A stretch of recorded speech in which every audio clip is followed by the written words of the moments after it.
Bonjour messieurs Caglioni et Moreno. Dans cette vidéo, je vais vous présenter le code que j'ai réalisé dans le cadre du dispositif Switch pour le cours de modélisation en intelligence artificielle. Celui-ci a été réalisé avec un système multi-agent, c'est-à-dire un système avec des agents autonomes qui interagissent entre eux et prennent des décisions. Ici, il a été question de modéliser la conquête de la Gaule au 1er siècle avant Jésus-Christ par Jules César. On se retrouve ainsi avec 4 agents différents, les Gaulois, les légions, Jules César lui-même et les villes. Alors, quel est le but de ce modèle et comment est-ce qu'il fonctionne?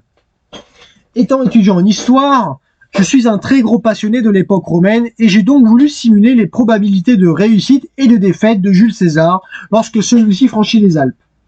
Pour ce faire, le modèle propose de sélectionner le nombre d'unités dans chaque camp, avec un avantage numérique certain pour les Gaulois, tandis que les légions romaines bénéficient de points de vie et d'une force d'attaque légèrement plus élevée, et surtout de la capacité de se rassembler autour de Jules César, qui est contrôlé directement par l'humain. Cette capacité de regroupement peut parfois faire la différence, surtout quand les paramètres de départ ont défini un nombre de Gaulois assez élevé. L'objectif étant de soumettre les Gaulois à la domination romaine, la conquête de la Gaule passe d'une part par la suppression des unités gauloises, d'autre part par la prise des villes, initialement détenues par les Gaulois. Il y en a 7 au total, sélectionnés pour leur caractère historique et placés à des endroits fixes définis.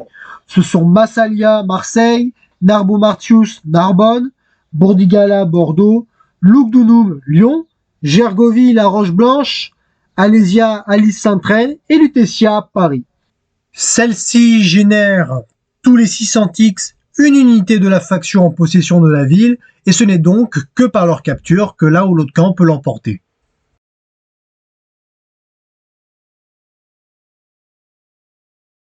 Pour ce qui est de la partie technique du codage, on trouve d'abord les 4 agents qui sont définis, donc les légions, les Gaulois, César et les villes. Puis, dans les variables globales, je vais avoir ce qui me permet de pouvoir déplacer César en tant que joueur. J'ai aussi la condition qui fait alterner le déplacement des légions entre dispersion et rassemblement autour de César. Et je vais également avoir les points de vie et forces d'attaque définis pour les Gaulois, les légions et César, tandis que les villes ont des variables de contrôle et de propriétaires pour savoir qui des Gaulois ou des légions occupe la ville, ainsi qu'une autre variable tick écoulé, car ces villes en fait vont générer tous les 600 ticks une nouvelle unité. On passe ensuite à la partie setup avec un clear all pour réinitialiser le modèle à chaque fois que je lance une nouvelle simulation et une définition du nombre de Gaulois et de légions à partir de ce qui a été sélectionné dans le slider. Ici, les légions sont par défaut libres de leur mouvement. Après, on a la création des légions, des Gaulois et de César à partir de formes que j'ai moi-même réalisées depuis NLogo. On voit leurs points de vie et capacités d'attaque respectifs. Donc, comme je l'ai dit plus tôt, les légions sont plus fortes que les Gaulois et c'était encore plus le cas de César. Leur taille est d'ailleurs variable. J'ai volontairement mis les légions et surtout César plus grands que les autres pour bien les distinguer. On peut voir également que si les Gaulois sont dispatchés un peu partout, les légions ne peuvent partir que du coin droit en bas, car elles sont censées arriver d'Italie. Ensuite, c'est au tour des villes que j'ai créé une par une afin de fixer leurs coordonnées avec le set XY pour qu'elles correspondent à la bonne localisation. Elles sont d'emblée contrôlées par les Gaulois, d'où le set contrôle 1 et le set propriétaire gaulois, ainsi qu'un set color green pour pouvoir différencier les villes contrôlées par les Gaulois en vert des villes contrôlées par les Romains en rouge. Le set ticks écoulé 0 quant à lui sert à ce que, après la création d'une nouvelle unité dans la ville, après 600 ticks, que ce nombre soit réinitialisé à 0 pour recommencer à compter à partir de ce moment, en lien avec le reset ticks que l'on voit juste après. Enfin, on a aussi le set César heading 0 pour réinitialiser la direction de César après chaque tick. On passe maintenant à la partie Go. Alors on commence par une mise à jour après chaque tick de la variable tick écoulé pour chaque ville. Après, on a les commandes de création d'une unité dans chaque ville tous les 600 ticks en fonction de qui la contrôle, que ce soit 1 les Gaulois ou 2 les légions, avec la variable hatch. Ces unités sont créées au niveau des coordonnées X et Y de la ville. Ici, j'ai la variable setLabel guillemets avec rien à l'intérieur pour éviter que les nouvelles unités prennent le nom de leur ville d'origine. Ensuite, on a les lignes de code qui me permettent de faire fonctionner mon bouton de rassemblement dispersion autour de César en fonction que le Légion mode soit de 0 ou 1.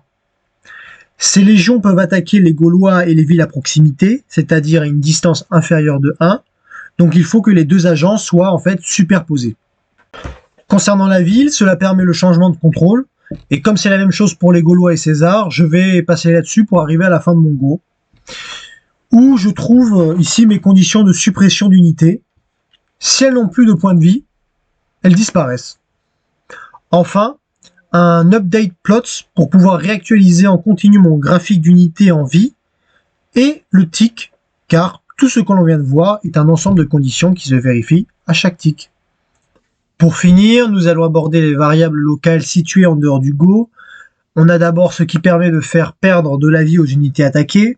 Ensuite, nous avons une variable qui laisse les unités se déplacer librement dans l'espace à condition d'un patch par tick. Après, j'ai ce qui me permet de contrôler les déplacements de César, que ce soit vers le haut, le bas, la gauche et la droite, à l'aide de 4 boutons reliés par la commande Move César. Chaque bouton est ainsi associé à une lettre, ce qui me laisse contrôler le personnage, en fait, directement depuis mon clavier.